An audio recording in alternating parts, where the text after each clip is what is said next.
I found out my wife was cheating. Why did next took 8 months? It was worth every single one.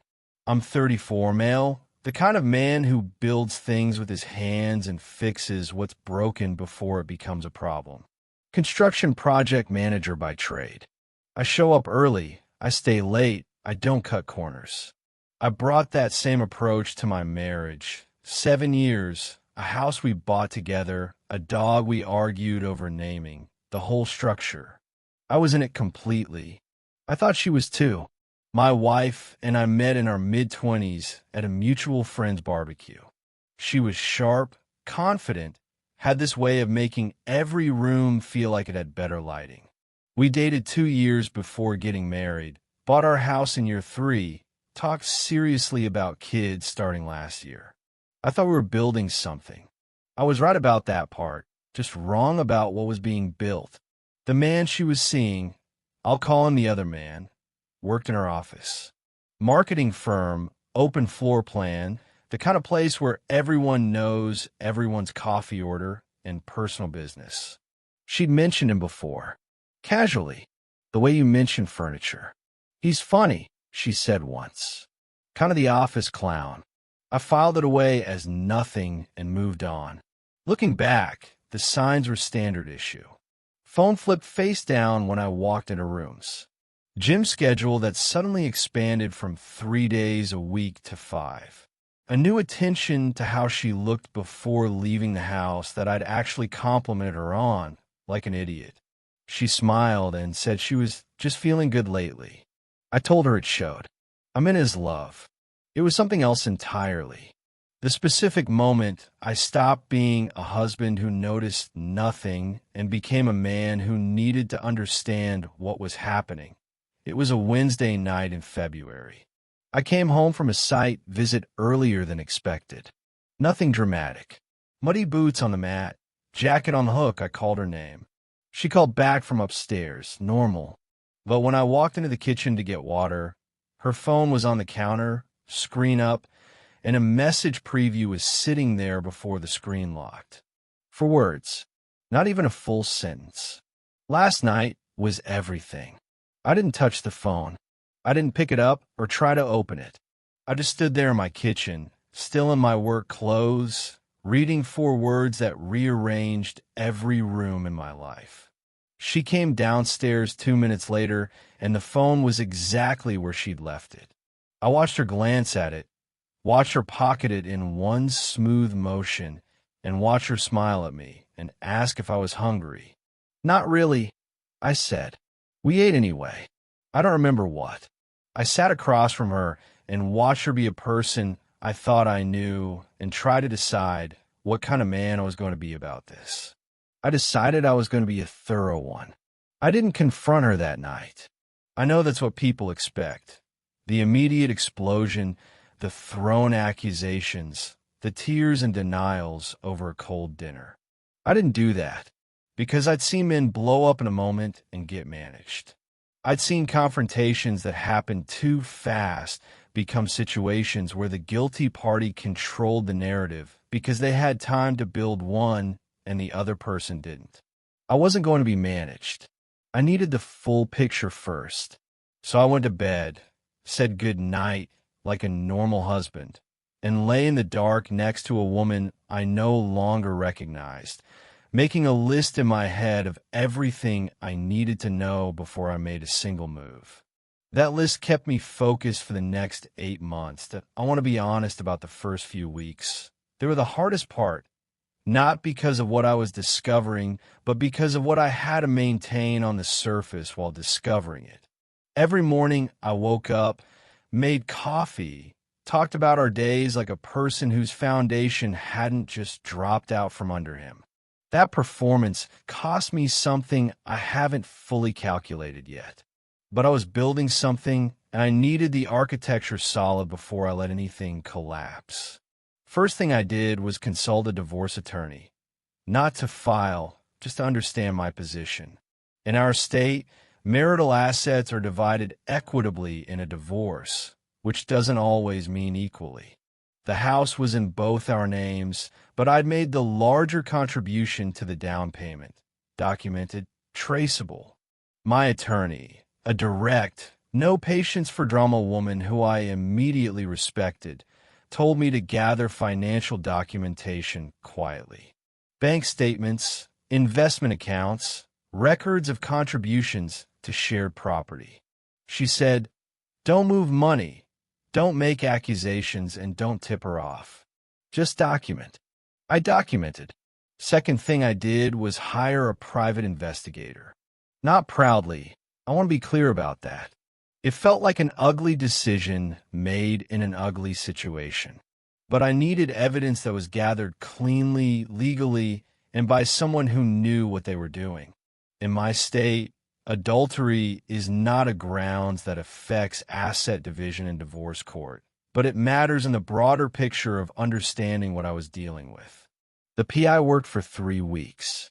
Surveillance photos, timestamps, locations, a lunch that went 2.5 hours, a Friday evening where she told me she was working late, and the PI's photos showed both their cars in the parking structure of a hotel 6 miles from her office.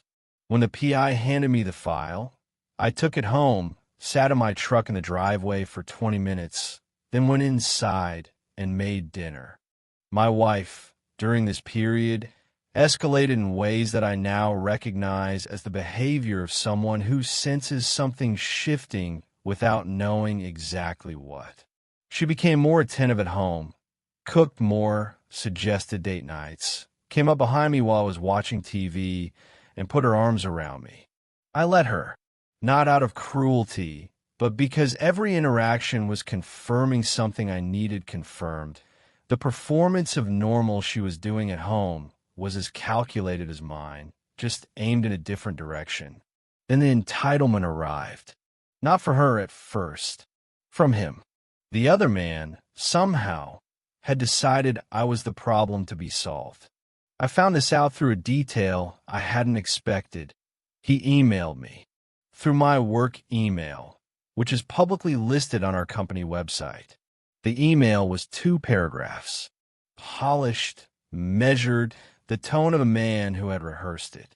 The essence was this: he and my wife had developed real feelings. He respected that I was in the picture, but felt I deserved to know the truth. And he was essentially asking me to step aside gracefully so they could pursue something genuine. He sent me an email asking me to exit my own marriage. I read it twice. Then I forwarded it to my attorney with a single line, adding this to the file. I didn't respond to him. Not one word. I knew, from the fact that he'd sent it at all, that my wife had told him things about our marriage, about me, a version of our life that framed me as an obstacle rather than a person. She'd been narrating a story to him where the ending was already decided. They'd apparently discussed it enough that he felt authorized to reach out directly. What neither of them knew was that the ending was already decided, just not the way they'd written it. 3 months in, she told me she wanted to talk about us. We sat in the living room, our living room, the one I'd painted twice and whose floors I'd refinished by hand one summer weekend. And she said she felt disconnected and thought we'd grown in different directions. Not a confession, a setup. She was building toward a version of events where she left for reasons that had nothing to do with him, where the marriage just quietly dissolved and she walked into whatever was next with clean hands. I listened to the whole thing. Then I said, "Is there something specific that's making you feel that way?" She paused. "I just think we've been on autopilot." "Okay," I said. "Let's talk about that." I let her talk for another 20 minutes. I asked thoughtful questions. I suggested couples counseling. She agreed, genuinely seemed relieved, and I booked a therapist the next day. I needed 2 more months. The counseling bought me the time. The couples counselor was a decent man who I felt genuinely bad about using as a prop. He was professional, perceptive, tried hard to identify communication patterns and build a framework for honesty. My wife engaged earnestly, which told me she still believed she was controlling the timeline, that the counseling was a bridge to the conversation she planned to have with me eventually on her schedule and her framing. What she didn't know was that I'd already spoken to my attorney 4 times, that my financial documentation was complete, that the PI file was in my attorney's possession, and that I had quietly opened a personal checking account where my direct deposits now landed before being distributed to our joint account. My attorney had confirmed this was legal. I wasn't hiding marital assets. I was protecting my income during a period of documented marital breakdown. The money flow was transparent on paper. I just controlled where it lived first. The other man, during this period, was not done. He started finding reasons to interact with me indirectly. He sent a follow-up email, shorter this time, asking if I had given any thought to his message. I forwarded it to my attorney and added it to the file. Then he showed up at a neighborhood restaurant my wife and I frequented with a group of his friends. On a Saturday evening, we were there for dinner. He sat 2 tables over. My wife went stiff. I watched her spend the entire dinner managing her body language, not looking at him, deliberately not looking at him. And I had a meal and talked about a project I was managing at work as if I hadn't noticed any of it. Walking to the car, she said, "That was awkward. Some people from my office were there." "I didn't notice," I said. The PI confirmed they'd coordinated the encounter. She'd texted him our location. He'd come to see how I'd react. It was a test of me, of her, of what was possible. I'd given them nothing. The disappointment of that, I imagine, was clarifying for them in ways they hadn't intended. 2 months later, I had everything I needed. The file was complete. My financial position was secured. My attorney had drafted the divorce petition. I had a signed lease on a short-term rental starting the first of the following month. I had told exactly one person, my older brother, what was happening 3 weeks before I moved. He said 4 words, "Tell me when." "I'm there." I chose a Tuesday. Regular evening, nothing notable about it. She came home from work, put her bag on the counter, and I was sitting at the kitchen table with a folder in front of me. She looked at the folder, then at me. "What is this?" she said. "Sit down," I said. Not angry. Quiet. She sat. I slid the divorce petition across the table first. Then, one at a time, I laid out the PI photos. The hotel parking structure. The timestamps.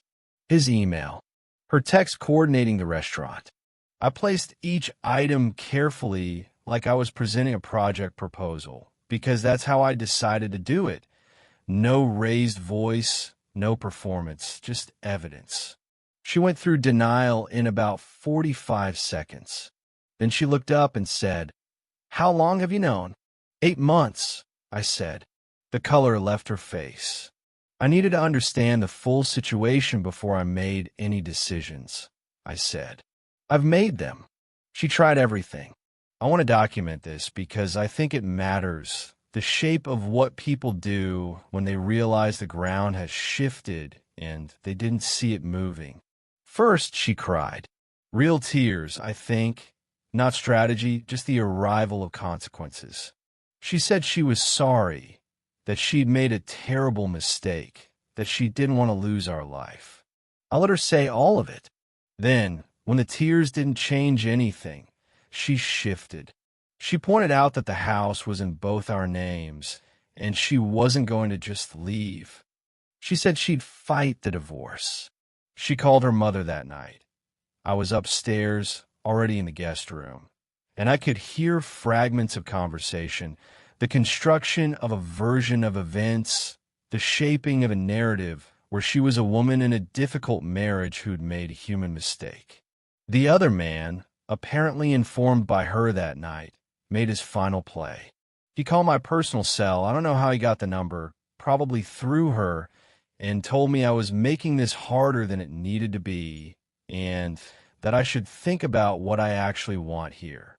He told me the divorce process would be expensive and painful, and that the mature thing was to acknowledge that relationships end and let it happen with some dignity. He was advising me on dignity. I let him finish. Then I said, my attorney will be in contact with hers. I'd suggest not calling this number again. I hung up. He didn't call back. The divorce proceedings took 7 months, standard timeline for a contested divorce in our state. She contested the asset division initially, argued that her contribution to the home should be weighted more heavily than documented. My attorney presented the financial records, down payment sourcing, mortgage payment history, renovation costs I'd borne. The documentation was clean and complete because I'd spent 8 months building it. The court sided with the asset division my attorney had outlined. I kept the house. She received her share of the equity in cash, which I refinanced to cover, and we divided joint accounts per the settlement. The dog, we'd argued over his name once, you might remember. The judge technically left to us to decide. She didn't push for him. He stayed. The other man, I found out through a mutual connection about 4 months after the divorce finalized, had ended things with her roughly 6 weeks after I filed. When the situation stopped being a secret and became a divorce proceeding, real, legal, documented, the romance of it apparently evaporated. She'd restructured her life around a future that dissolved the moment it became real. I heard this and felt nothing I could cleanly name. Not satisfaction, exactly. More like the specific quiet of a project that's been completed correctly. I still live in the house. I refinished the back deck last summer, something I've been meaning to do for 2 years. The dog sleeps at the foot of the bed. I go to work early and come home to a space that is entirely uncomplicated mine. What I want to say to anyone reading this in the early hours of a situation like mine is, don't move fast. Don't let the emotion make the decisions. Build the file. Know your position. Let the people who underestimated you stay comfortable in that assumption for exactly as long as it takes you to be ready. Then show them what you built while they weren't watching. If you read all 4 parts without skipping ahead to see if I got the dog, you've got the patience for the long game, which means you'll fit right in here. Subscribe because the next story hits just as hard.